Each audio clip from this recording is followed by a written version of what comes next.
How to enable or disable Recaptcha on Storefront, easy and quick. Hello guys, in today's video I'm gonna show you how to enable it or disable it.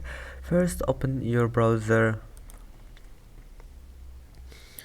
and now once you're here, type settings, click settings, and then scroll down until you find security and privacy, and if you can't find it here, all you need to do just type security and click on it, and now scroll down until you find enable Recaptcha on Storefront, and if you want to disable it, just turn it off, and you can enable it whenever you want.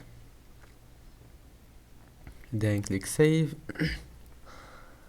and that's it will be saved. I hope that can help you, and that's it for today's video.